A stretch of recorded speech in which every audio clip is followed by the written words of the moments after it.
ಹರೇ ಕೃಷ್ಣ. ಎಲ್ಲರಿಗೂ ಶ್ರೀಕೃಷ್ಣ ಜನ್ಮಾಷ್ಟಮಿ ಶುಭಾಶಯಗಳು.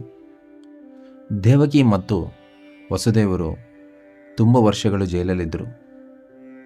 ಆ ಜೈಲಲ್ಲಿರುವಂಥ ಸಮಯದಲ್ಲಿ ತುಂಬ ಕಷ್ಟಗಳಿಂದ ಅವ್ರ ಜೀವನ ನಡೀತಾ ಇತ್ತು.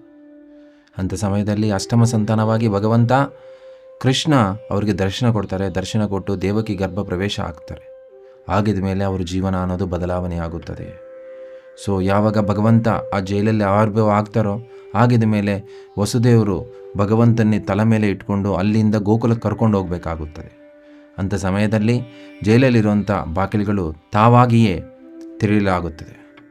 ಸೊ ಅಲ್ಲಿಂದ ಭಗವಂತನ ಎತ್ಕೊಂಡು ಮುಂದೆ ಹೋಗುವಾಗ ಯಮುನಾ ನದಿನೂ ಅಷ್ಟೇ ತನ್ನ ತಾನಾಗೇ ದಾರಿಯನ್ನು ಬಿಡುತ್ತದೆ. ಸೊ ಹೀಗೆ ಯಮುನಾ ನದಿ ಮಧ್ಯದಲ್ಲಿ ಭಗವಂತನ ಎತ್ಕೊಂಡು ವಾಸುದೇವರು ಮುಂದೆ ಹೋಗ್ತಾ ಇರ್ತಾರೆ.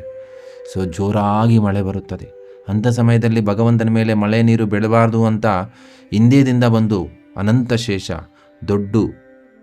ದೊಡ್ಡದಾಗಿ ಒಂದು ಕೊಡೆ ಥರ ಭಗವಂತನಿಗೆ ನೆರಳನ್ನು ಕೊಡ್ತಾರೆ. ಸೊ ಈ ರೀತಿಯಾಗಿ ಭಗವಂತ ಗೋಕುಲಕ್ಕೆ ಸೇರ್ತಾರೆ. ಸೊ ಇದರಿಂದ ನಾವೇನು ಅರ್ಥ ಮಾಡ್ಕೋಬೇಕಂದ್ರೆ, ಯಾವಾಗ ನಾವು ನಮ್ಮ ಜೀವನದಲ್ಲಿ ಕೃಷ್ಣನ್ನೇ ನಮ್ಮ ಹೃದಯದಲ್ಲಿ ಯಾವಾಗೈತೆ ಇಟ್ಕೊಳ್ತೀವೋ ಆವಾಗ ನಾವು ನಡೆಯುವಂಥ ದಾರಿನೋ ಹೇಗೆ ವಸುದೇವರು ನಡ್ಕೊಂಡು ಹೋಗಿರುವಂಥ ದಾರಿ ಎಲ್ಲ ವಿಘ್ನಗಳಿಂದ ಮುಕ್ತಿ ಆಯಿತೋ ಹಾಗೆ ನಮ್ಮ ಜೀವನ ನಮ್ಮ ದಾರಿನೂ ಹಾಗೆ ಹೋಗುತ್ತದೆ. ಅದಕ್ಕೋಸ್ಕರ ತಾವೆಲ್ಲರೂ ಶ್ರೀಕೃಷ್ಣ ಜನ್ಮಾಷ್ಟಮಿ ನಾವು ಹಬ್ಬವನ್ನು ಆಗೋಯಿಸಲಾಗಿದೆ. ಅದಕ್ಕೋಸ್ಕರ ನಾವು ಶ್ರೀಕೃಷ್ಣ ಜನ್ಮಾಷ್ಟಮವನ್ನು ಸೆಲೆಬ್ರೇಟ್ ಮಾಡ್ತಾ ಇದ್ವಿ. ತಾವೆಲ್ಲರೂ ಬಂದು ಭಗವಂತನ ಆಶೀರ್ವಾದ ಪಟ್ಟು ಭಗವಂತನೇ ತಮ್ಮ ಹೃದಯದಲ್ಲಿ ಸೇರಿಸ್ಕೊಂಡು ತಮ್ಮ ಮನೆಗೆ ಕರ್ಕೊಂಡು ಹೋಗಬೇಕು ಅಂತ ನಮ್ಮ ವಿನಂತಿ.